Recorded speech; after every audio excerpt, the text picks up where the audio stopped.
Hi everyone, welcome to part 3. Okay, Aronian has just played b3 and Radjabov continued with queen takes a2 and Aronian continued with rook ct1 attacking the knight. So Radjabov answered with knight e5, which is the best move. Aronian gave a check with rook d8, and after king e7, it's the only move, he played rook b8, defending the b pawn from the queen and maintaining this powerful rook on black's first rank. Radjabov now took his chance to install the bishop here on d4 and take total control of the dark squares. The knight takes f3 check, and after bishop takes f3, bishop d4. And black does have some pressure here despite his somewhat exposed king. The point is that for the moment white cannot move his rook without dropping f2, the bishop and the queen converging there. And Aronian dealt with this by playing g3 now. And it should be noted that if he plays instead rook e1 check, king f6, now rook e2, queen a1 check is winning. King h2 is the only reasonable move, and now bishop e5 check wins the rook on b8. So this is why g3 is the right way to go about it. So a5 from Radjabov, he advances the passed pawns, and indeed it seems that this is the correct way for him to try and create play. Aronian, now that he has played g3, does not need to worry about a check from the bishop here on e5, so he can activate his rook and get it to a better square with tempo after rook e1 check, king f6, and now rook e2 attacking the queen.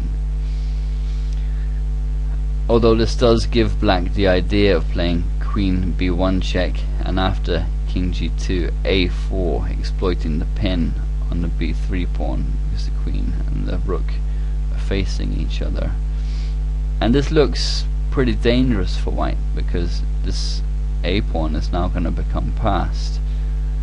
Aronian, however, has shown excellent judgment and understands that he can hold the balance here with the rook b7, where the rook is defended by the bishop now, so b takes a4 is a threat, and suddenly white is about a pawn up positionally. Radjabov continued with a3, which is a hard move to resist given that the queen is such a good shepherd for passed pawns, but this was a mistake. He had to try instead queen d3 and attempt to hold the position after b takes a4 and bishop c3, which prevents the pawn from advancing any further, but it's hard not to fancy white's chances from here. After Radjabov's a3, Aronian played the only winning move. If you want to try and spot it, then stop the video now.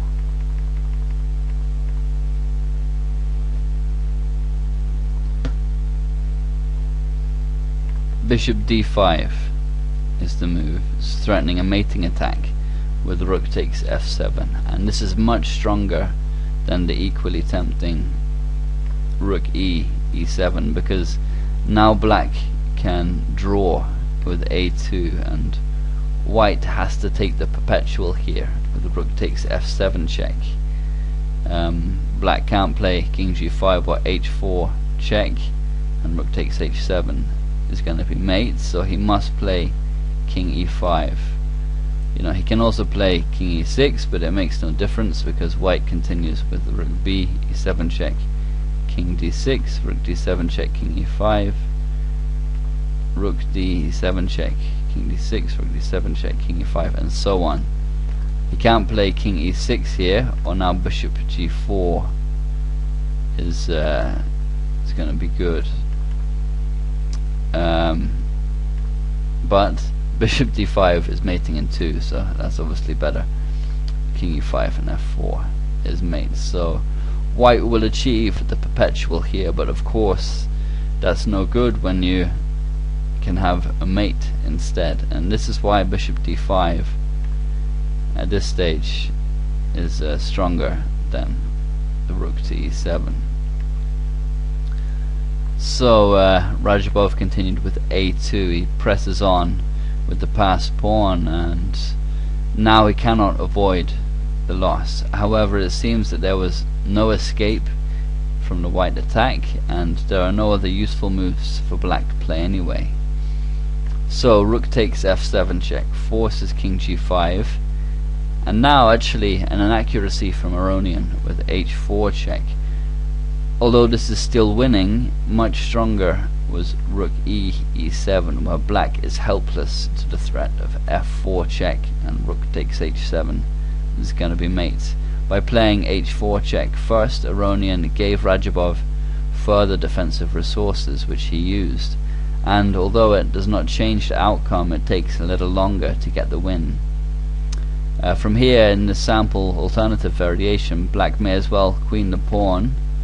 It's, you know, the mate is just one move away with their queen h1, but white has the move, which means the initiative, and also that the rooks just completely outplay the queens. It's a simple mate in 2. So f4 check, king h6, he can go to h5, but it changes nothing. Rook takes h7 is mate, and white wins. As I said, Aronian gave more resources to Radjabov by playing h4 check first instead of rook e7. King h6 is forced now, that's what Radjabov played. If instead king h5, rook takes h7 check is mating. After king g4 is the only move. Bishop e6 check forces queen f5. Now f3 is mate. So king h6 is forced, and now Aronian played rook e7, and because the king has vacated the g5 square from this check, black can now play g5. So he's vacated the g5 square, and now he can move to g6 to escape. However, white can play bishop e4, which forks not only the escape square, which is crucial, but also the queen on b1, which of course means it's game over for Radjabov, and he resigned here. He can of course play queen takes e4 check, rook takes e4 and queen, but now comes rook e6 check, where bishop f6, a horrible move to have to play, is forced. If instead king h5, then white mates in 3 with g4 check, where there are two options.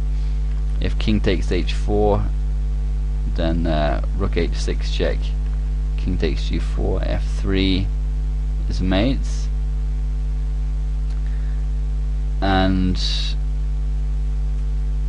if king takes g4, f3 check forces the king onto the h file, but king takes h4 or king h5, both of which lose to rook takes h7 and mate. So bishop f6 has to be played to avoid that after rook e6 check.